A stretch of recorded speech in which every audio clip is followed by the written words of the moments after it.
누군가 상처를 가지고 있을 때 가장 위로가 되는 말은 무엇일까요?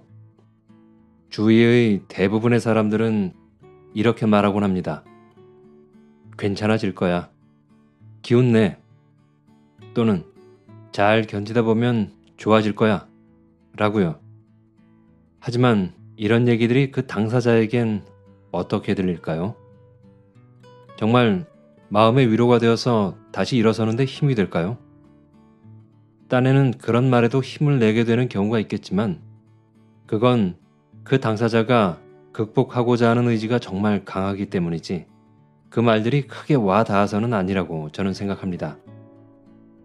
제가 생각할 때 가장 큰 위로는 비슷한 일을 당한 사람으로부터 받는 마음의 공감이라고 생각합니다.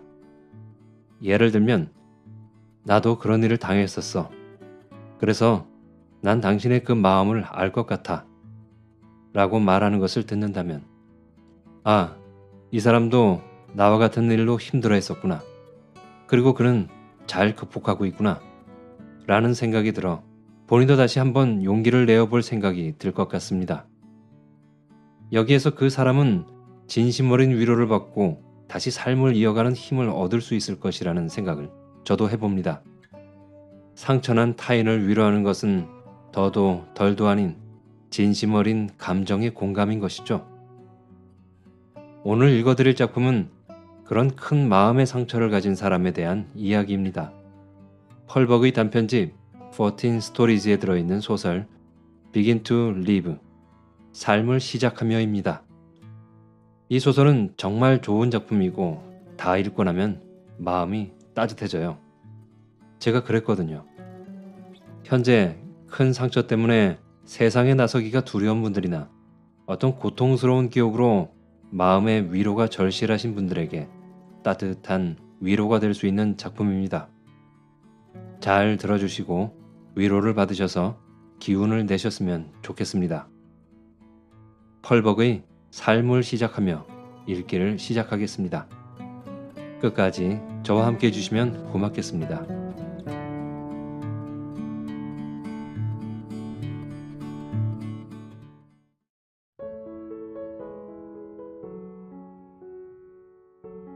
삶을 시작하며 펄벅 기차가 굽이길을 흔들거리며 돌 무렵 그는 창밖으로 마을을 내다보았다. 내내 매우 쾌활해 보이던 그의 얼굴이 순간 얼어붙었다. 왜 그래, 팀?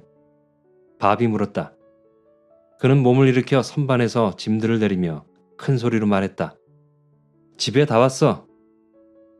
모두들 자신을 바라보았기 때문에 그는 감정을 숨기기 위해 계속 미소를 짓고 있었다. 잠시 후 모두에게 작별을 고하고 나면 어쩌면 영영 그들을 다시 볼 수 없게 될지도 몰랐다. 그는 이제야 그러한 생각이 떠올랐다. 그동안은 고향으로 돌아가 가족들을 만나는 생각만으로 머릿속이 가득했던 것이다. 혼잡한 열차 여행을 하면서 이런저런 자잘한 불만사항들이 있었지만 그는 이미 지금의 순간을 생생하게 떠올리고 있었기에 모든 걸 참아냈다. 기차가 파이퍼스 힐의 9분 길을 돌면 강가에 자리하고 있는 마을을 대면하리라. 이젠 군생활 동안의 그러한 불평거리들마저 소중하게 느껴졌다. 군대의 규율조차 두 손을 들게 만든 단정치 못한 바보의 습성. 그의 침대 위에는 늘 군화가 올라가 있었고 옷은 사방천지에 나뒹굴었다. 또한 행크의 그 쉴 새 없이 낄낄대는 웃음소리와 몇몇 전우들의 지독한 욕설 등등. 그는 모든 게 곧 끝날 것이라는 걸 알고 있었기 때문에 그것들을 견뎌냈다. 그러면서 그러한 끝없는 농담만이 극도의 긴장 상태에 있는 전우들의 유일한 배출구라는 사실을 깨닫게 되었다. 팀, 가끔씩 편지도 쓰고 그래. 알았지? 밥이 말했다. 물론이지. 그는 대답했다. 그러고는 자신이 여전히 얼어붙은 얼굴로 어색한 미소를 짓고 있음을 깨닫고 이내 입가에서 미소를 거두었다. 그는 어머니가 자신을 보고 울음을 터뜨리지 않기를 바랐다. 그는 이미 한쪽 팔 없이 사는데 익숙해져 있었고 다른 부상당한 전우들에 비하면 훨씬 운이 좋은 편이다. 팀은 자신의 임무를 끝마쳤고 50차례의 출격을 완수했다. 이제 그가 해야 할 일은 2년 전 중단한 지점에서 본래의 삶을 다시 시작하는 것이었다. 마지막 비행을 하면서 이미 그 삶은 다시 시작되었다. 그를 지켜보던 동료들은 환하게 웃어주기도 하고 침묵을 지키기도 하면서 부러운 듯 그를 바라보았다. 그는 열차에서 내려 집으로 돌아가는 첫 번째 사람이었다. 동료들은 마치 앞으로의 자기 모습을 바라보기라도 하듯 그의 앞날이 어떻게 펼쳐질지 기대하는 눈치였다. 모두들 과연 집으로 돌아가는 일이 수월할 것인지 의구심에 가득 찬 눈빛이었다. 그는 지금껏 단 한 번도 동료들의 그런 모습을 본 적이 없었다. 그리고 그의 마음속에도 처음으로 그러한 의구심이 떠올랐다. 열차가 역으로 진입하자 그는 가방들을 오른쪽 어깨에 짊어지고 몸을 벌떡 일으켰다. 동료들은 그에게 환호를 보내며 창가로 모여들었다. 그때 행크가 손가락을 입에 물고 휘바람을 불었다. 곧이어 동료들 사이에서 탄성이 터져나왔다. 이야, 저 금발 여자 좀 봐. 액자 속의 성모 마리아처럼 그의 가족들 틈에 둘러싸여 있는 그녀는 바로 키트였다. 그는 키트를 발견하자마자 승강장으로 뛰어내려가 가방들을 바닥에 내려놓고 그녀를 꼭 껴안았다. 열차가 굉음을 울리며 떠난 후에도 그는 여전히 그녀의 목에 얼굴을 묻은 채 그녀의 머리칼이 뺨에 닿는 감촉을 느꼈다. 그녀는 잠시 몸을 떨더니 이어서 웃음 띄는 얼굴로 그를 살짝 밀어냈는데 두 눈이 촉촉이 젖어 있었다. 팀, 어머니 아버지께도 인사드려야지. 메리에게도. 하지만 팀은 주체할 수 없는 감정에 몸을 제대로 추스를 수가 없었다. 그는 단지 키트 때문이 아니라 자신이 여전히 살아있다는 사실에 순간 정신이 아득해지는 것을 느꼈다. 이제야말로 모든 게 끝이 났다는 것을 실감할 수 있었다. 더 이상 폭격기에 몸을 싣고 어둠 속으로 나아가며 다시 돌아올 수 있을지 불안에 떨 필요가 없었다. 이제 고향으로 돌아온 것이다. 팀, 내 아들. 그의 어머니는 말을 채 잇지 못했다. 눈물에 젖은 어머니의 부드러운 뺨이 그의 입술가에 와 닿았다. 팀. 아버지는 아들의 이름을 부르고는 마른 기침을 하며 그의 손을 쥐었다. 메리가 그의 목에 팔을 둘렀다. 그새 또 많이 컸구나. 그는 불안정한 말투로 이야기했다. 아, 팀 오빠, 내 약혼자를 소개시켜 줄게. 그러면서 메리는 큰 키에 호리호리한 한 청년을 팀 앞으로 내밀었다. 그러자 청년의 얼굴이 하얗게 변하더니 다시 붉게 물들었다. 아직 꼬맹이가 메리를 놀려주려던 팀은 약혼자의 진지한 눈빛을 보고는 얼굴에서 웃음을 거두었다. 저도 전투기를 타고 싶습니다. 청년은 아래 위로 손을 오르내리며 말했다. 청년의 손은 뼈대가 굵고 강인해 보였다. 근사한 생각이네. 팀은 그렇게 말했지만 그 청년이 어둠 속으로 날아가며 무사히 비행을 마치고 다시 돌아올 수 있을지 불안해하는 모습이 머릿속에 그려졌다. 어쩌면 그는 이렇게 말해 주었어야 했는지도 모른다. 뭐라고? 비행이 어땠는지 다른 살아있는 누군가에게 이야기해 줄 수 없을지도 모르는데? 모든 사람들이 한꺼번에 그에게 모여들었다. 예상했던 대로 마을 사람들 가운데 절반 이상이 나와 있었다. 그가 떠날 때 배웅했던 마을 사람들이 이번에는 그를 환영하기 위해 마중을 나온 것이었다. 모든 것이 그가 상상했던 모습 그대로였다. 팀은 지난 2년 동안의 세월을 잊고 싶었다. 자신의 삶에서 그 기억들을 통째로 드러내 활활 태워버린 뒤 그 죄를 공중에 산산이 흩뿌리고 싶었다. 일행은 판자로 된 승강장을 함께 걸어갔다. 9월의 어느 멋진 날이었다. 사방이 고요 속에 잠긴 채 금빛으로 물들어 있었고 대기는 잘 익은 포도 향기를 가득 머금고 있었다. 태양빛은 영국의 에일 맥주만큼이나 맑았다. 우리들 사는 게 좀 누추해졌단다. 그의 아버지가 말했다. 전쟁 기간 동안은 페인트 칠도 못하고 수리도 할 수 없었지. 제가 보기엔 괜찮은데요, 뭐. 그는 대답했다. 사방이 너무나 고요해서 모든 움직임이 멈춘 것처럼 느껴졌다. 승강장 위를 걷고 차에 오르면서도 그는 내내 고요함 속에 묻혀 있었다. 그동안 늘 어디로 가라, 뭘 해라, 이렇게 정신없이 명령만 들으며 지내왔기 때문일 거야. 그는 마음속으로 자기 자신에게 말했다. 그러고는 다시 소리내어 말했다. 제가 보기엔 아무것도 변한 것 같지 않아요, 아버지. 그래, 우린 변하지 않았단다. 아버지는 말을 마친 뒤 천천히 차를 몰기 시작했다. 요즘은 타이어를 조심해서 써야 하지. 예, 저도 들었어요. 팀이 말했다. 그는 뒷좌석의 어머니와 키트 사이에 앉아 키트의 손을 꼭 쥐고 있었다. 집은 그가 기억했던 모습 그대로였다. 하지만 그는 마치 처음 보는 듯한 눈길로 집을 바라보았다. 기차를 타고 테네시, 조지아, 애리조나를 거쳐왔고 그동안 잉글랜드와 노르망디뿐만 아니라 폭격기 아래로 수많은 독일 집들을 보아왔지만 역시 그 느낌들과는 달랐다. 집은 친숙하면서도 동시에 낯설었고 자신의 집이면서도 또한 자신과는 분리된 느낌이었다. 그는 집 안으로 들어가 이곳저곳을 둘러보았고 가족들은 그런 그를 지켜보았다. 역시 집에 오니까 좋네요. 팀은 말했다. 하지만 여전히 그 고요함에 적응하지 못한 채 어리둥절해하다가 벽난로 근처의 밤색 가죽 의자에 가앉았다. 모두들 자리에 둘러앉아 그를 바라보았고 팀도 그들을 바라보았다. 그는 뭔가 말을 하고 싶었지만 이 정주된 느낌 때문에 입을 열 수가 없었다. 그가 웃으며 말했다. 지금 기분이 꼭 언젠가 축제날에 롤러코스터를 타고 나서 막 내렸을 때 같아요. 가족들도 따라 웃었다. 지금이야말로 모두가 원하던 바로 그 순간이었지만 이제부터 무엇을 어떻게 해야 할지를 아는 사람은 아무도 없었다. 어머니가 자리에서 일어났다. 난 가서 저녁 준비를 할게. 얘기를 나눌 시간은 많으니까.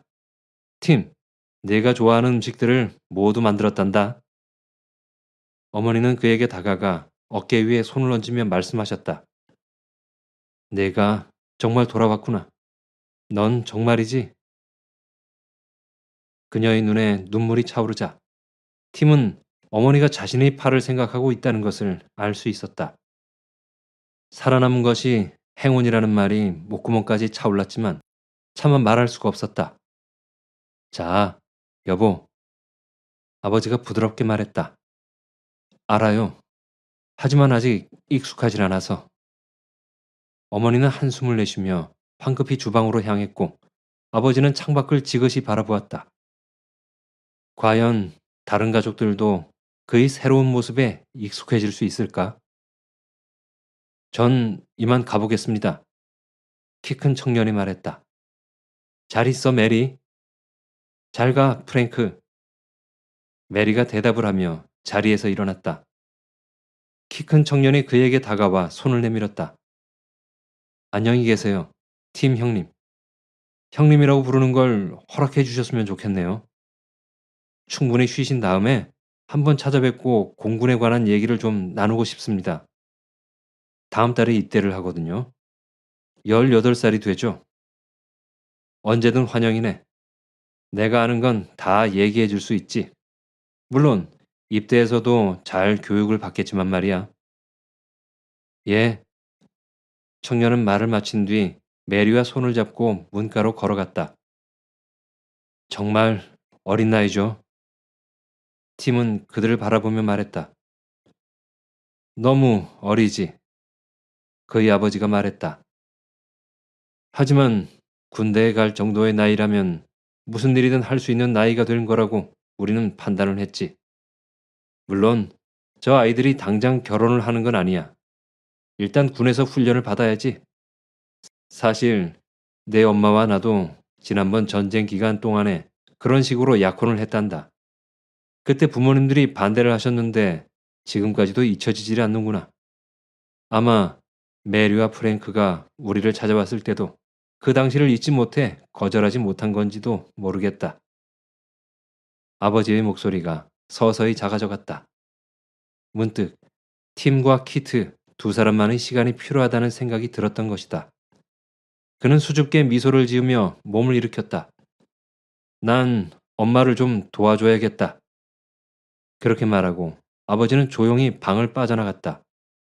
잠시 후 키트는 팀에게 다가가 무릎을 굽히고 앉았다. 그러고는 팔을 그의 허리에 감고 자신의 사랑스러운 얼굴을 들어올렸다.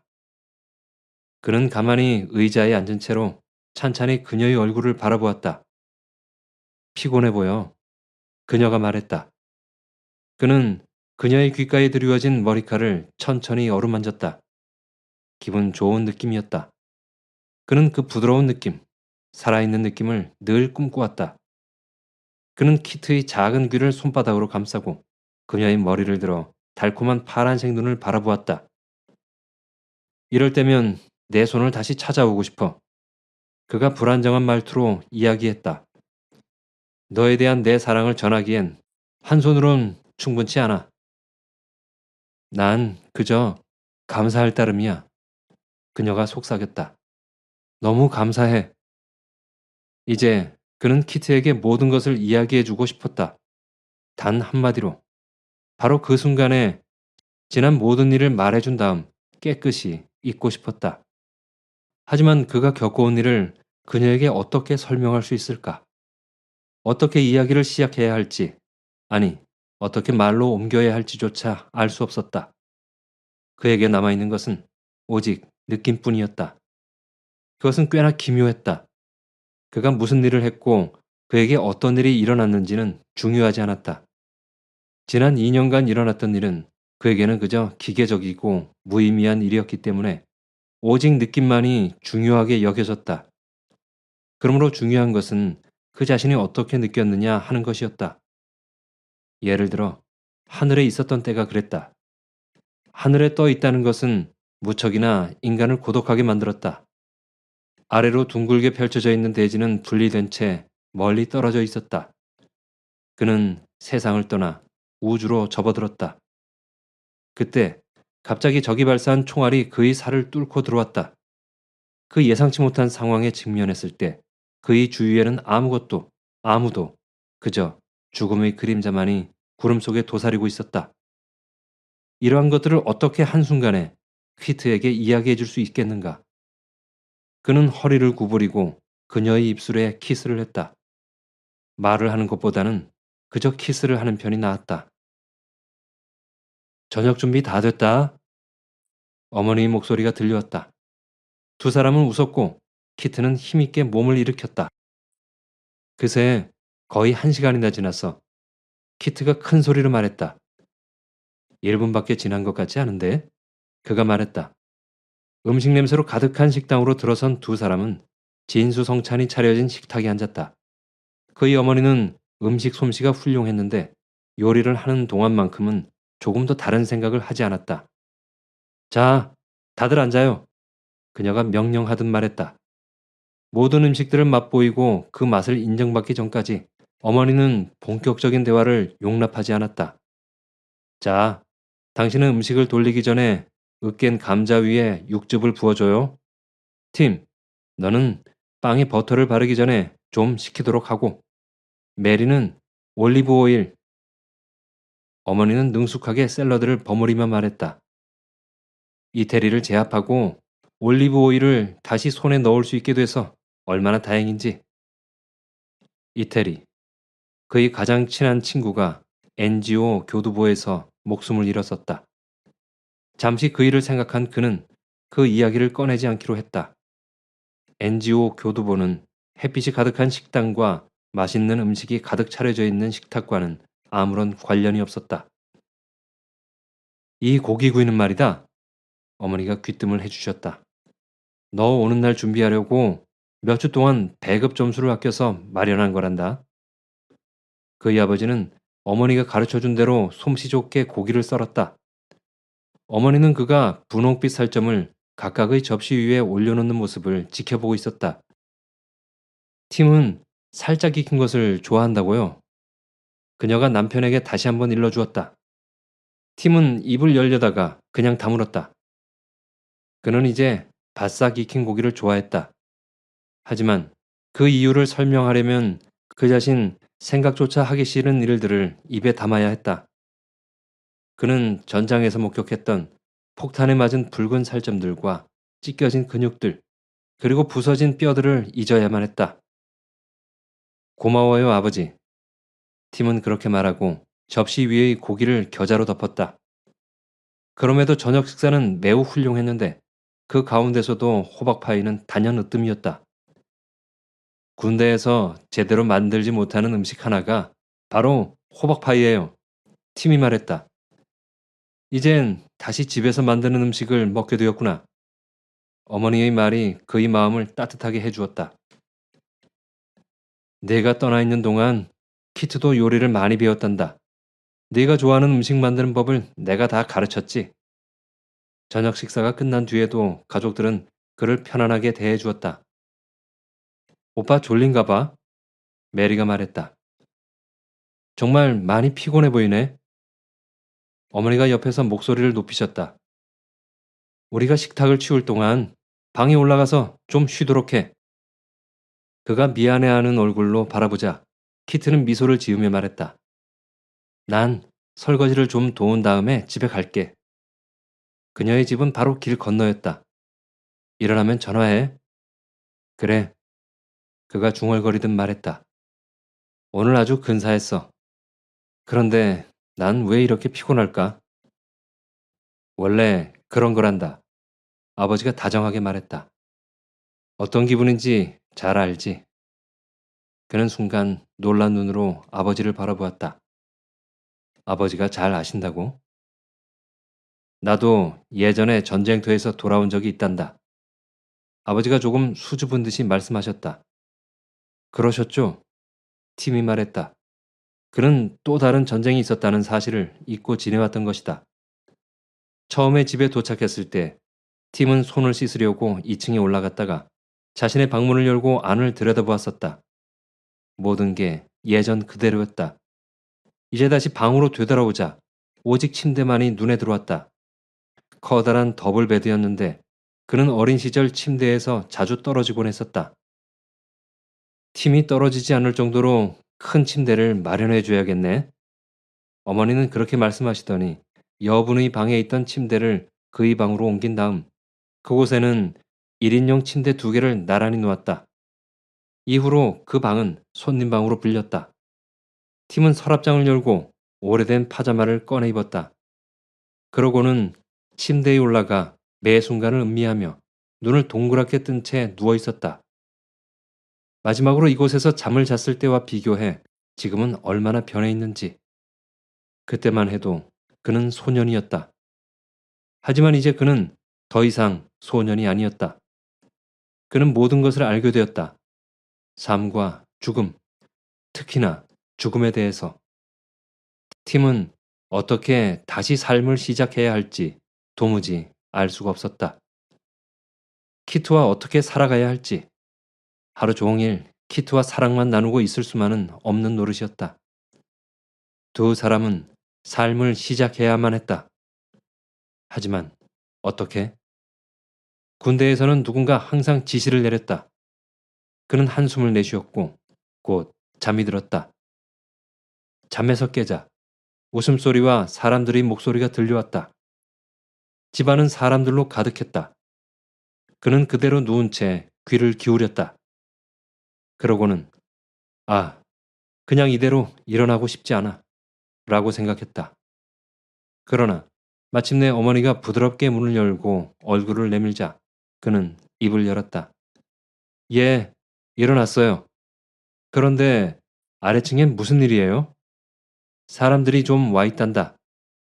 어머니는 말했다. 몸은 괜찮니? 내려올 수 있겠어? 그럼요. 그는 거짓말을 했다. 예, 바로 내려갈게요. 문이 닫히자 팀은 천천히 몸을 일으켰다. 자, 뭘 입어야 할까? 군복? 아니면 예전에 입었던 정장? 옷장을 열자 그의 정장 3벌이 세심하게 다림질된 채 걸려 있었다. 그는 옷걸이에서 짙은 청색 코트를 꺼내 입었다. 몸에 너무 꼭 끼었다. 아이고, 내가 잘하긴 잘했구나. 그는 중얼거렸다. 군복을 입자 기분이 좋아졌다. 그는 군복에 익숙해져 있었고 이 푸른 제복을 입어야 보다 자기답다는 느낌이 들었다. 하지만 물론 그에게는 다른 옷도 필요했다. 내일 키트와 함께 시내에 나가보는 게 좋을 것 같았다. 그는 메달을 달고 수건으로 구두를 닦은 뒤 거울을 보고 미소를 지어 보였다. 이륙하기 전 바로 그의 모습이었다. 동료들은 그가 출동하기 전 맨 마지막에 머리를 빗는 것을 두고 때때로 놀려대곤 했다. 전투를 하러 가기 전에 머리를 빗으면 기분이 좋아졌다. 그런데 이젠 더 이상 전투가 기다리고 있지 않았다. 그는 입을 앙다물며 이전의 자신을 잊어버리려 했다. 이건 마치 경주를 위해 고되게 훈련을 하고 나서 참가할 시합이 없음을 알게 된 것과 같았다. 몸은 잔뜩 긴장하고 사기에 북돋워져 있는데 이제 와서 마음이 그에게 다른 이야기를 하는 것이었다. 하지만 대체 어떻게 하라는 것일까? 내려오는 거니, 팀? 어머니의 목소리가 2층으로 울려 퍼지자 그는 서둘러 아래로 내려갔다. 팀이 내려오자 계단 아래쪽의 넓은 거실에 모여있던 사람들이 모두 고개를 들어 그를 바라보았다. 사람들의 친근하고도 찬탄 어린 눈빛에 화답하기 위해 한 손을 머리 위로 들어 흔들어 보이는 순간 그는 헐렁한 왼쪽 소매를 느꼈다. 모두들 안녕하셨어요. 팀은 그렇게 소리 높여 말하며 계속 발걸음으로 옮겼다. 마치 급강화를 하는 기분이었다. 그래도 참을 만했다. 층계를 내려서자마자 사람들은 그를 에워쌌고 등을 두드려 주는가 하면 악수를 하기도 하고 가까이 다가와 껴안기도 했다. 사람들이 무슨 말을 해야 할지 막막해 한다는 것을 그는 알고 있었다. 아무것도 묻지 말라고 모두들 주의를 받아쓰리라는 것도 말이다. 그는 기차 안에서 읽은 잡지에서 고향으로 돌아오는 병사들을 어떻게 대해야 하는지에 대한 기사를 보았다. 그 내용에 따르면 어떠한 질문도 해서는 안 된다는 것이 사람들이 꽤나 큰 고역이라고 했다. 하지만 팀은 그들에게 궁금해한다는 것을 느낄 수 있었다. 물론 그들이 궁금해하는 것은 당연하다. 팀은 그들을 대신해 임무를 수행했던 것이다. 그들은 열심히 일을 해 채권을 샀고 교회에 가 기도를 하면서 그를 통해 전투를 치렀다. 그러니 자리에 앉아 그들에게 나지막이 다음과 같이 말할 수도 있었다. 자, 전쟁이 어땠는지 그대로 이야기해 드릴게요. 하지만 그는 차마 그럴 수 없었고 그 정지된 느낌이 다시 엄습했다. 하지만 사람들이 소란스럽게 서로에게 목총을 높이고 있는 사이 그 느낌은 잠시 사라졌다. 그들은 예전과 같은 모습이었지만 그는 그렇지 않았다. 팀은 그것이 문제라는 사실을 이제 알게 되었다. 아무도 그에게 질문을 할 수 없었기 때문에 대신 그가 밝게 웃어가며 사람들에게 많은 질문을 했다. 하지만 팀은 자신이 다시는 이전으로 돌아갈 수는 없다는 것을 알았다. 그의 팔만이 아니었다. 모든 게 달라져 있었다. 좋았든 나빴든 그가 겪은 모든 경험이 그를 바꾸어 놓았다. 팀은 그날 밤 키트에게 그러한 이야기를 해볼까 하고 잠시 생각했다. 그녀에게 이야기를 한다면 자신이 어떤 점이 변했고 또 얼마만큼 변했는지 파악하는데 아마도 그녀가 도움을 줄 수 있을 듯했고 만일 그렇게 된다면 모든 게 분명해질 터였다. 저녁을 먹고 그녀를 만나러 집으로 찾아가자 가족들이 두 사람을 단둘이 남겨주었다. 조용하고 편안한 방, 나무난로, 고요함, 모든 게 완벽했다. 두 사람은 커다란 안락 의자에 나란히 함께 앉았고 그녀는 그의 가슴에 머리를 기대어 왔다. 키트가 오랫동안 그 자세로 가만히 있자 팀이 그녀의 얼굴을 들어 올렸다. 졸려? 그가 물었다. 키트는 고개를 저었다. 두 눈에 눈물이 가득 고여 있었다. 왜 그래? 팀은 그렇게 묻다가 문득 두려워졌다. 그녀도 변한 그의 모습을 눈치챈 걸까? 하지만 키트는 간단히 솔직하게 대답했다. 그냥 기뻐서. 팀은 다시 그녀의 머리를 가슴에 안았다. 이제 그녀가 듣고 싶어하는 이야기를 꺼내지 않을 이유가 없었다. 당장 결혼하자. 키트, 우린 너무 오래 기다렸어. 두 사람은 팀이 처음 휴가를 나왔을 때 결혼을 할 계획이었지만 휴가는 갑자기 취소되었고 그는 영문도 모르는 채 긴급하게 출동을 하게 되었다. 이따금씩 그런 일이 일어나곤 했다. 하지만 자신을 위해 그리고 그녀를 위해 자신이 현재 어떤 남자인지 파악하기 이전에 키트에게 그런 말을 한다는 것이 공정하게 느껴지지 않았다. 그는 일단 몇 가지 변화된 점을 이야기해 줄 수 있었다. 예를 들어 그는 예전보다 거친 사내가 되었고 참을성도 줄어든 데다 좀 더 퉁명스러워졌고 성미도 까다로워졌다. 툭하면 욕을 내뱉고 쉽게 흥분하게 되었다. 길들여진 폭력 습관을 없앨 수 있을까? 어쩌면 그는 아이들을 마구 때리고 심지어 아내에게까지 폭력을 행사하는 남편이 될지도 몰랐다. 그 자신도 알 수 없는 일이었다. 그 자신도 모르는 일이니 키트는 어떻게 알 수 있겠는가? 그는 키트의 부드러운 머리칼에 지그시 입을 맞추었다.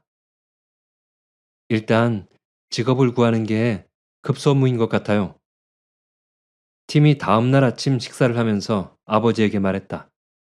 메리는 아직 2층에 있었고 어머니는 전화를 받으러 거실에 가 있었기 때문에 잠시 아버지와 단둘이 있게 되었다. 이전 직업을 다시 구할 생각인 게냐? 아버지가 물었다. 이젠 어떤 직업도 쉽게 구할 수 없을 것 같아요. 그가 대답했다. 그와 그의 아버지는 지금껏 특별히 가깝게 지낸 적이 없었다.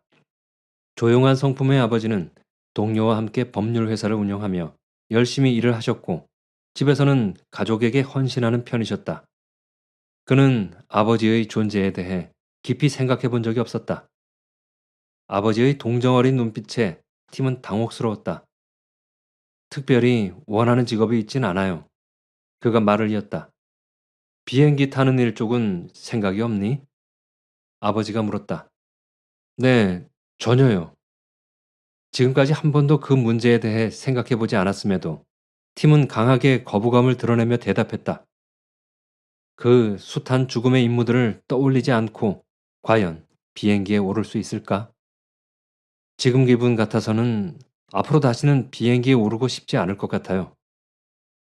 그 I don't blame you for living this wish had been enough for you to stay.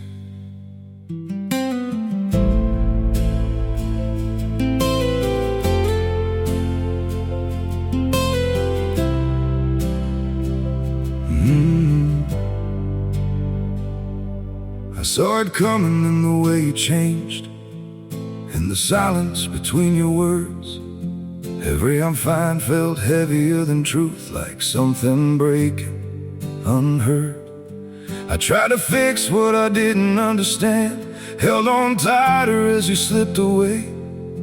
But love can't grow where it's already 그 기분 이해한다. 아버지는 대답했다.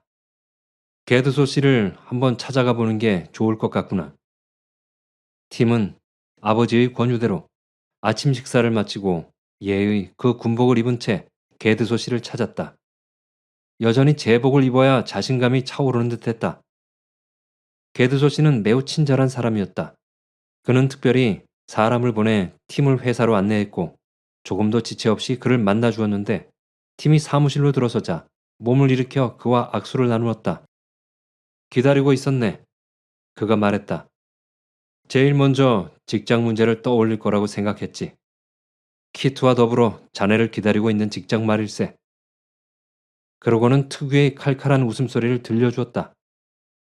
자네가 없는 사이 마을의 모든 총각들이 키트의 마음을 사려 애를 썼지만 키트는 마치 오래된 아내처럼 자네와의 믿음을 저버리지 않았지.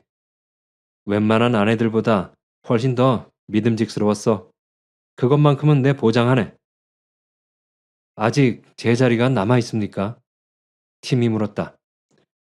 다른 한 친구를 그 자리에 넣어두었는데 판매 쪽으로 돌릴 생각이네. 자네가 판매 쪽을 원하지 않는다면 예전 일을 다시 할 수 있을 걸세. 난 고향으로 돌아온 친구들이 아무래도 불안해하는 걸 알고 있지. 자네는 여하튼 봉급을 올려주도록 하겠네. 이 회사는 게드소와 빌링스라는 전기 제품 공장이었다. 업무를 바꾸고 싶지는 않습니다. 팀이 말했다. 그렇다면 언제든 내킬 때 일을 시작하도록 하게. 팀은 게드소 씨의 눈에서 호기심이 스쳐 지나가는 것을 느꼈다. 게드소 씨는 애써 다른 쪽을 바라보며 그의 시선을 피했다. 돌아와서 정말 기쁘다네. 그가 말했다. 자네에게 해주고 싶은 얘기가 있는데 난 늘 자네가 맡고 있는 업무를 더 높은 지위로 올라가는 과정의 일부로 여기고 지켜보아 왔다네. 자네는 나와 빌링스가 나이가 들면 이제 이 회사의 미래를 떠맡을 사람 가운데 한 명일세. 고맙습니다. 팀이 말했다. 하지만 그에게 과연 게드소 씨의 뒤를 이을 의향이 있는 것일까? 그 자신도 알 수 없었다. 무슨 이유에서인지 팀은 자신의 팔에 대해 언급을 하고 싶은 충동을 느꼈다. 제 팔이 이렇기 때문에 말씀하신 일은 제가 감당할 수 없을 것 같습니다. 게드소 씨. 그래도 오른팔이 남아있으니 다행이지요. 게드소 씨가 시선을 돌렸다. 아니, 그렇지 않아. 그는 빠르게 말했다. 하지만 그 역시 그 점을 염두에 두고 있었다. 게드소 씨가 양심의 가책을 느끼고 있음이 표정에 드러났다. 난 사람들의 마음을 느낄 수 있어. 팀은 자신도 놀라워하며 머릿속으로 생각했다. 사람들이 무슨 생각을 하는지 알 수 있어. 하지만 새롭게 터득한 이 예민한 감정이 그에게는 꽤 낯설게 느껴졌다. 오히려 자신이 게드소 씨의 내면을 들여다본 것이 부끄럽게 느껴져 다소 의례적으로 인사를 하고 회사를 빠져나왔다. 햇살이 가득한 거리로 다시 나선 팀은 천천히 집을 향해 걸었다. 거의 몇 분에 한 번꼴로 누군가가 그를 불렀고 그는 쾌활하게 답을 해주었다. 쾌활함. 군대에서 발견한 그 덕목은 이제 거의 습관이 된 듯 했는데 비록 무의미한 몸짓이기는 해도 뭔가를 감추는 데는 꽤나 유용했다. 삶을 다시 시작하지 않을 이유가 없다. 라고 그는 스스로에게 말했다. 키트는 그와의 믿음을 지켜왔고 그의 직장은 온전히 보존되어 있었다. 군대에 있을 때 이따금씩 전우들끼리 진지하게 이야기를 나눌 때면 그들이 한결같이 원했던 것은 여자친구의 충절과 직장의 보전이었다. 하지만 여전히 그 정지된 느낌, 움직임이 사라져버린 그 느낌에서 벗어날 수가 없었다. 그는 불현듯 이런 생각이 들었다. 어쩌면 이 망할 놈의 제복을 벗어버리면 이 난관에서 벗어날 수 있을지도 몰라. 그때 누군가 뒤쪽에서 뛰어오는 소리가 들려 돌아보니 프랭크가 숨을 가쁘게 몰아쉬며 껑충껑충 달려오는 것이 보였다. 저희 집 앞을 막 지나가시더라고요. 프랭크는 헐떡이며 말했다. 전 메리를 만나러 가는 길이에요. 가구를 좀 보러 가기로 했거든요. 벌써 가구 준비를? 팀이 미소를 지으며 말했다. 물론 바로 결혼을 할 건 아니에요. 청년은 진지하게 대답했다. 형님께 조언을 구하고 싶은 부분이기도 하죠. 저희 부모님은 좀 더 기다리려고 하세요. 어머니께서 말씀하시길 내 조언을 듣고 싶다면 팀은 프랭크의 말을 잘라 이야기했다. 내가 이야기해 줄 수 있는 얘기는 기다리지 말라는 거야. 떠나기 전에 결혼을 하도록 해. 청년의 열성적인 얼굴이 분홍빛으로 물들었다. 형님께 그런 말씀을 들으니 무척 기쁩니다. 그는 더듬거리며 말을 이었다. 신부한테는 만만치 않은 일이죠. 그런데 메리는 하는 편이 그러니까 결혼을 하는 게 자신에게 아무래도 힘이 될 거라고 해요. 하지만 물론 저희 어머니는 자네에게도 역시 그게 나을 거야. 다시 돌아왔을 때 말이야. 팀이 말했다. 지속해나갈 무언가를 제공해 주거든. 곧바로 무언가를 해야만 하는 상황이 만들어지는 거지. 말하자면 바로 명령이 떨어지는 거라고나 할까. 모든 게 수월해지지. 그는 메리를 위해 이 젊은 친구에게 자신이 터득한 것들 가운데 몇 가지를 열심히 전수해 주었다. 하지만 그가 터득한 것이란 과연 무엇일까? 폭탄으로 목표물을 명중시키는 것 말고 무엇을 터득했을까? 처음 출격을 했을 때나 15번째 출동을 했을 때나 어렵기는 마찬가지였다. 전쟁에서는 사실 아무것도 배우지 못했다. 오히려 악화되기만 할 뿐 나아지는 것은 없었다. 그래서 그토록 많은 전우들이 반쯤 취한 채로 지낸 것이었다. 하지만 전투기 조종사는 술을 마실 수 없었다. 차갑게 깨어있는 머리로 죽음과 대면해야만 했다. 하지만 그가 직면해야 했던 것 가운데 가장 힘들었던 것은 그 자신의 죽음이 아니었다. 다른 많은 동료들의 죽음을 그대로 보고만 있어야 하는 것이었다. 물론 일반인들은 상상하기 힘든 상황이었다. 몇몇 병사들에게는 상념에 젖어들지 않는 능력이 있었다. 하지만 팀에게는 그런 능력이 없었다. 그는 늘 상상력으로 인해 힘에 겨웠다. 출격을 마치고 돌아갈 때면 매번 자신이 한 일, 그 여파에 대해 상상을 했다. 하지만 다음에도 그는 같은 행동을 반복해야만 했다. 그의 매제가 될 그 청년 역시 상상력이 풍부했다. 이마 위의 주름살과 눈빛을 보면 알 수 있었다. 고향으로 돌아올 즈음이면 많이 변해 있을 터였다. 두 사람은 나란히 걸었고 청년은 주머니에 두 손을 찔러놓고 있었다. 그는 마치 팀의 마음을 읽기라도 한 것처럼 잠시 후 다음과 같이 말했다.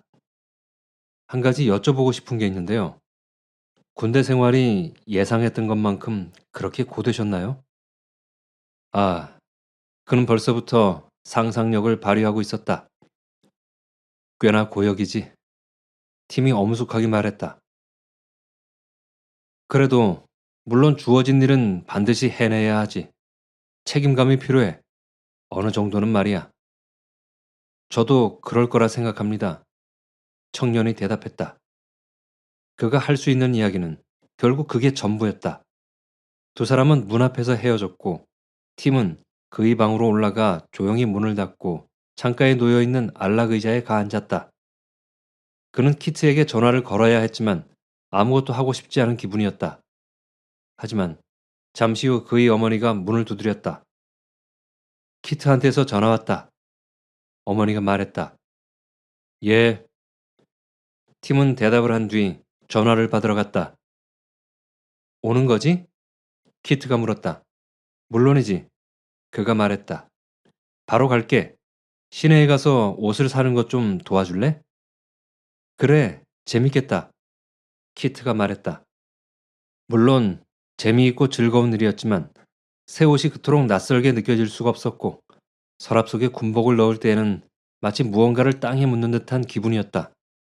두 사람은 오전 내내 즐거운 기분이었지만 팀은 키트에게 게드소 씨가 예전의 일자리를 그대로 제공해준 이야기를 하지 않았는데 자신이 왜 그 이야기를 하지 않았는지 도무지 알 수가 없었다. 팀이 집에서 맞이하는 첫날이었기 때문에 그의 아버지도 점심 식사를 할 겸 집에 들렀는데 가족들은 모두 그의 갈색 트위드 정장을 보고 칭찬을 아끼지 않았다. 이전보다 몸이 많이 좋아졌구나. 어머니가 다정하게 말했다. 그래도 전쟁에서 얻어온 게 있구나. 팀, 집에 무사히 돌아온 것도 다행이지만 말이야. 이제 그녀는 그의 팔도 보지 않고 아들을 바라보는 법을 터득했다. 팀은 웃어 보였다. 대답을 하는 것보다는 미소를 짓는 것이 훨씬 더 수월했다. 그는 이미 그 점을 깨닫고 있었다. 고맙게도 잠시 후 아버지가 그가 해야 할 또 다른 대답 하나를 대신해 주었다. 게드소 씨가 내가 하던 일을 계속하게 해주신다든? 그의 어머니가 이렇게 물었을 때였다. 아버지는 지체 없이 입을 열었다. 물론 게드소 씨는 일자리를 보전해 두었지. 하지만 팀은 다른 일을 염두에 두고 있을지도 몰라. 평소에는 어머니를 중심으로 움직이는 집이었지만 아버지가 목소리에 힘을 실어 말씀하실 때면 어머니도 침묵을 지키셨다. 아버지의 눈빛을 대하자 처음으로 그 정지된 느낌이 한결 가시는 듯했다. 아버지는 과연 그의 상황을 이해하고 계신 걸까? 오후엔 뭘 할 거니? 아버지가 물었다. 4시까진 아무 일도 없어요. 그가 대답했다. 4시엔 키트와 함께 그녀의 친구들이 준비한 환영 파티에 갈 계획이었다. 사무실에 한번 들리겠니? 아버지가 말했다. 너하고 일 문제로 할 얘기가 좀 있어서 말이다. 예, 그럴게요. 팀이 말했다. 하지만 팀은 아버지가 어떤 일에 대해 이야기하려는지 도무지 감이 잡히지 않았다. 오래전 아버지가 그에게 변호사가 되어 회사로 들어오라고 했을 때 그는 강하게 반발을 했다. 그는 늘 기계에 애정을 품어왔고 특히 전기 쪽에 관심이 많았다. 팀은 아직 미개발된 분야의 전기를 사용하는 측면에서 여러 아이디어를 가지고 있었다. 그건 전쟁이 일어나기 이전의 일이었다. 지난 3년간 자신이 그런 창작 습성을 유지하지 못한 것도 그 정지된 느낌을 유발시킨 한 요인이었다. 전쟁은 끊임없이 행동하기를 요구했다. 잠시 쉬고 있는 때조차 다음 행동을 위한 중간 단계에 불과했다. 팀은 오랫동안 깊이 생각에 잠기는 습성을 잃었던 것이었다. 아버지의 사무실은 여전했다. 책장은 회색빛 책들로 빽빽했고 책상 위로는 서류 종이들이 가지런히 쌓여 있었다. 들어오거라. 아버지가 안경 너머로 그를 바라보며 말씀하셨다. 팀은 사무실로 들어가 책상 옆에 놓인 의자, 그러니까 아버지의 의뢰인들이 늘 자리를 잡고 앉아 그들이 고민을 토로하는 그 의자에 앉았다. 아버지는 소송 관련 서류들을 서랍 속에 넣었다. 내가 게드소 씨에게 가기 전에 얘기를 좀 하고 싶었단다. 너 기억하니? 언젠가 내게 새로운 모양의 전기 타자기를 하나 만들고 싶다고 얘기한 적이 있었지. 아주 괜찮은 아이디어였지. 내가 제대로 기억하고 있다면 말이다. 전 그때 이후로 생각해 본 적이 없어요. 팀이 말했다. 게드소 씨는 관심을 보였었지. 아버지가 말했다. 난 내가 다시 시도하려 하지 않을까 생각했었단다. 내게 말해주고 싶은 건 게드소 씨가 제시하는 조건에 만족할 필요가 없다는 거야. 게드소 씨는 특허권과 소유권을 완전히 소유할 거야. 내 생각에는 내가 직접 권리를 행사할 필요가 있을 것 같구나. 우리 회사의 블레어를 내 대리인으로 선임해 주마. 네가 원한다면 말이다. 게드소 씨에게 정권을 넘겨줄 이유가 없지. 창밖으로 붉은 단풍나무 가지가 깃발처럼 흔들렸다. 지난달 프랑스에서 행진을 할 때 한 소녀가 창밖으로 몸을 기울이고 미군을 향해 깃발을 흔들었었다. 북을 치며 행진하는 병사들의 발소리가 울려 퍼졌다. 그는 지프를 타고 대열을 이끌었고 부대는 마을을 휩쓸며 지나갔다. 다음 날 밤, 그는 프랑스 기지에서 출격해 독일의 한 마을을 폭격했다. 너 다른 생각을 하고 있구나. 아버지가 부드럽게 말했다. 팀이 얼굴을 붉히며 중얼거리듯 말했다. 어떻게 아셨어요? 그는 책상 너머에서 자신을 응시하고 있는 아버지를 바라보았다. 정지된 듯한 기분일 게다. 아버지가 말했다. 아무것도 현실적으로 느껴지지 않을 게야. 그걸 어떻게 아시죠? 그가 작은 소리로 말했다. 지금껏 살아오면서 아버지는 자신을 이해한 적이 한 번도 없었고 사실 그 역시 아버지에 대해 이렇다 하게 신경을 써본 적이 없었다. 그에게 아버지의 이미지는 그저 구부정한 큰 키에 회색 정장을 입고 회색 머리칼과 회색 눈을 가진 상냥하고 항상 바쁜 그런 모습이었다. 다시 이전에 하던 일을 계속해야 할지 말아야 할지, 키트와 결혼을 해야 할지 말아야 할지 확실한 게 없을 거야. 그렇다고 후퇴할 수는 없지. 넌 거꾸로 가고 싶진 않아. 하지만 어떻게 다음 단계로 나아가야 할지 갈피를 잡을 수 없겠지. 아버지가 말을 이었다.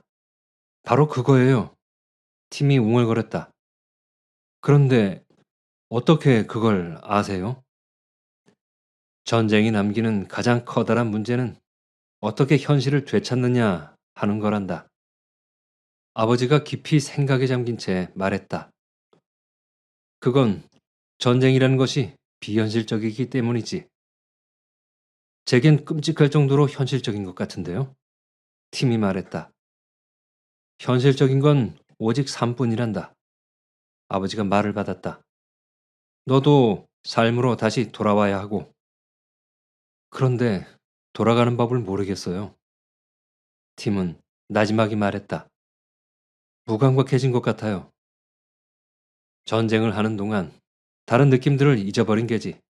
아버지가 말했다. 전쟁을 치르면서 너무 많은 걸 느꼈기 때문에 다른 느낌들이 무기력해지는 것 같아요. 팀이 대답했다. 아버지는 미소를 지어 보이며 말했다. 내가 전쟁에서 돌아왔을 때 난 내 엄마와 결혼하고 싶지 않았단다. 팀은 말했다. 전 아버지가 군인이셨던 걸 잊고 있었어요. 1918년에 프랑스에서 전쟁을 치렀지. 아버지는 평온하게 말을 이었다. 너처럼 폭격을 하는 그런 거창한 직무는 아니었고 그저 육박전이었지. 필요할 땐 총검을 갖고 전투를 벌이기도 했지. 순간 아버지의 얼굴에 고통스러운 표정이 스쳤지만 이내 사라졌다. 하지만 난 직접적이고 폭력적인 육체적 행동에 길들여지고 말았지. 전쟁을 치르는 모든 병사들이 그렇듯이 말이다. 아버지의 직접적이고 폭력적이고 육체적인 모습이 쉽게 머릿속에 그려지지 않았다. 이 조용한 사무실에 자리하고 있는 저 차분한 회색빛 신사가 설마 어머니에겐 어떻게 말씀하셨어요? 팀이 갑자기 질문을 던졌다. 전 아직 키트에게 얘기를 못했어요. 잘했다. 아버지가 말했다. 그걸 얘기해선 안 돼. 내가 여전히 그 아이와 결혼하고 싶다면 말이다. 전 누구하고든 결혼하고 싶은 마음조차 없는 것 같아요. 팀이 말했다. 그는 지금 이 순간만큼은 마치 그가 자신의 아버지가 아닌 것처럼 묘하게도 이 중년의 남자 앞에서 벌거벗은 느낌이 들었다. 그건 간단히 말해 현실감을 잃었기 때문이란다. 아버지가 의자 뒤쪽으로 몸을 기울이며 말했다. 나 역시 그 과정을 겪어야 했지. 그리고 당시 내 아버지의 사무실이었던 이곳에 들렸었는데 이곳이 마치 세상에서 가장 조용한 곳처럼 여겨졌단다. 내 귀는 북소리와 행군하는 발걸음 소리로 가득했고 명령에 익숙해져 있었지. 군에 있을 당시에는 매 순간 명령 속에 살았으니까. 생각이란 걸 할 필요가 전혀 없었지. 생각하는 습관을 점차 잃게 된 거야. 누군가가 명령을 내리지. 이걸 해라. 라고. 그러면 난 그걸 하면 되는 거야.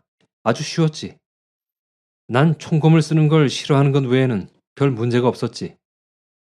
팀이 숨을 죽였다. 그는 폭탄을 투하하는 것을 싫어했다. 그 외에 다른 것들은 견딜만 했다. 어떻게 다시 시작하실 수 있었어요? 그가 물었다. 난 그때 24이었지. 아버지가 말했다. 운 좋게도 이미 대학은 졸업한 상태였어. 너처럼 말이다. 내 할아버지가 내게 한 소송 사건의 서류를 건네주면서 잘 검토하게 한 뒤 보고서를 써내라고 했지. 한 사람의 목숨이 달린 문제였지. 때문에 난 보고서를 써낼 수밖에 없었지. 하지만 그것조차 현실감이 없어 보였지. 내 자신에게 이렇게 물었던 게 생각이 나는구나. 아마도 숱한 생명을 사라지게 만들었을 내가 무엇 때문에 한 사람의 목숨을 구하기 위해 이렇게 많은 시간을 들여야 하나 하고 말이야. 어머니에겐 아무 얘기도 하지 않으셨어요? 팀이 물었다. 어머니란 말을 입에 담기가 쉽지 않았다. 여린 눈빛에 키트가 떠올랐기 때문이다. 아버지는 책상 위로 몸을 구부리며 단호하게 말했다. 아무에게도 얘기하지 말거라. 내가 얻은 결론은 그거다. 누군가에게 얘기를 하려 할 때마다 소통이 단절이 되곤 했지. 오직 전쟁을 겪어본 사람만이 그걸 이해할 수 있단다. 그들은 그저 내가 상처를 입은 것뿐이라고 간단히 치부해버리지. 그러고는 다시는 나를 이전과 같이 대하지 못했지. 아버지의 이마 위로 살짝 땀방울이 배어나왔다. 사람들에게 말하지 않는 게 좋을 거야, 팀. 아버지가 말했다. 조용히 내 안에 담아두고 넌 그저 새로운 삶을 시작하면 된다. 삶을 시작하라고요? 팀이 아버지의 말을 되물었다. 그래, 일단 시작을 하는 거야. 아버지가 단호하게 말했다. 일을 시작하고 사랑을 시작하는 거다. 내 느낌이 어떤지는 상관하지 말거라. 일단은 그런 척 연기를 하는 거야. 그러다 보면 어쩌면 꽤 오래 걸릴 수도 있겠지만 느낌이 돌아올 게다. 그런 다음에는 주변이 다시 현실성을 띠게 되지. 두 사나이는 책상 위로 몸을 기울인 채 서로를 응시하고 있었다. 아버지가 입을 열었다. 처음으로 폭격을 해야 됐던 때를 기억하니? 처음엔 도저히 할 수 없을 것 같았겠지. 팀은 물론 기억하고 있었다. 그의 첫 번째 임무는 독일 국경 근처의 군수 공장을 폭격하는 일이었다. 팀은 긴장한 탓에 조준이 그 이후의 것들만큼 정확하지 못했다. 공장 근처 집들에서 불꽃이 피어올랐고 사람들이 마치 개미처럼 불이 나게 도망쳤다. 그는 자신이 저지른 일에 욕지기가 났다. 하지만 넌 해냈고 또 계속해서 그 일을 반복했지. 아버지의 말에 팀은 고개를 끄덕였다. 넌 지금 바로 그렇게 하는 거야. 아버지가 말했다. 처음에 넌 할 수 없을 것 같았지만 결국 해냈지. 그리고 계속해서 할 수 있었고. 그런 것처럼 머지않아 삶을 다시 시작할 수 있게 될 거야. 아버지 말씀이 옳아요. 팀이 천천히 말했다. 맞는 말씀이세요. 그러고는 몸을 일으키며 말을 이었다.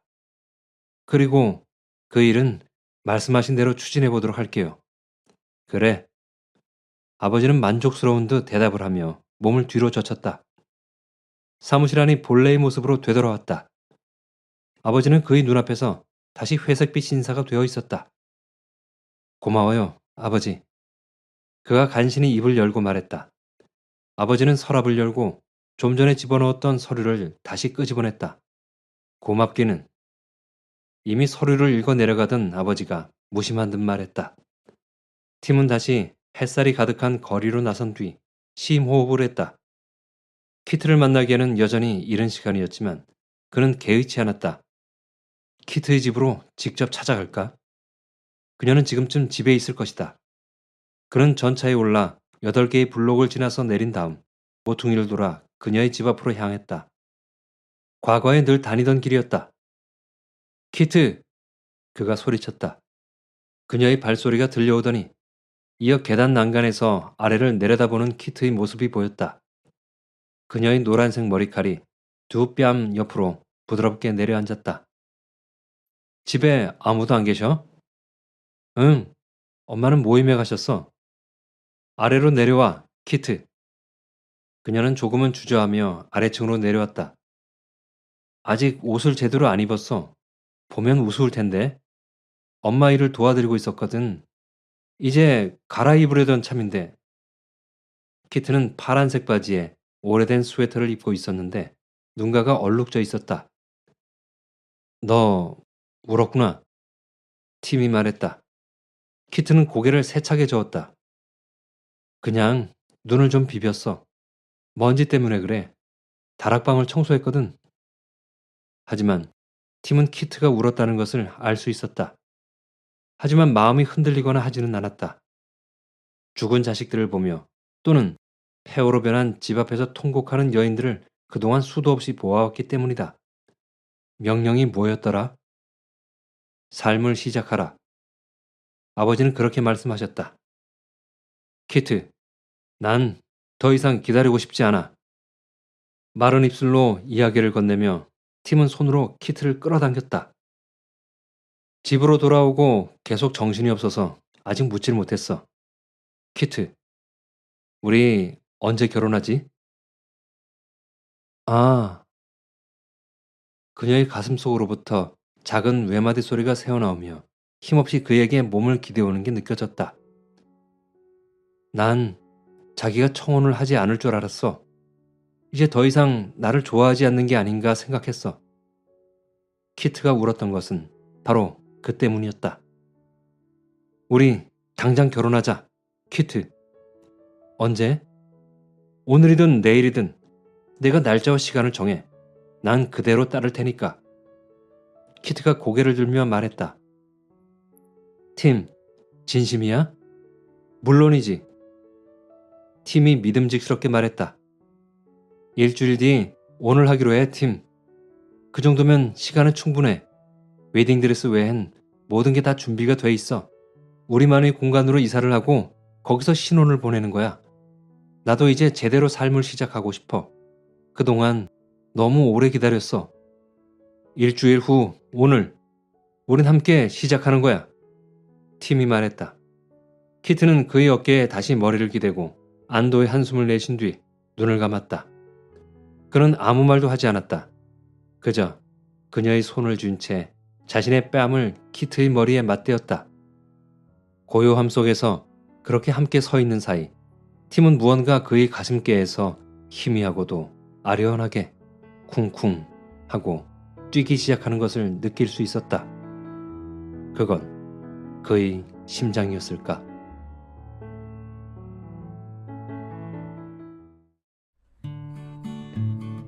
재밌게 들으셨나요? 팀의 주변에 진심으로 공감을 해줄 수 있는 아버지, 사랑으로 가득한 어머니, 한결같이 변함없던 약혼자 키트가 있어서 저는 참 다행이란 생각이 들었습니다.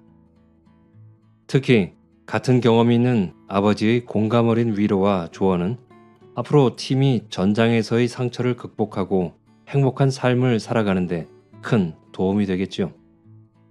작품을 읽으며 용기를 가지고 자신의 인생으로 한 발짝 내딛는 팀에게 저도 박수를 보냈습니다. 팀과 키트는 행복한 가정을 꾸리고 부모님과도 함께하는 행복한 삶을 보내겠지요. 저도 앞으로 누군가를 위로할 때 조금 더 마음속 깊은 곳에서의 공감을 하여 상대방에게 힘을 주는 사람이 되어야겠다는 생각도 해봤습니다. 여러분은 어떻게 들으셨나요? 좋은 시간이셨길 바랍니다. 지금까지 펄벅의 단편소설 삶을 시작하며를 감상하셨습니다. 그럼 전 다음 시간에 또 좋은 작품으로 찾아뵙겠습니다. 끝까지 함께 해주셔서 감사합니다. 오늘도 즐거운 하루 보내세요.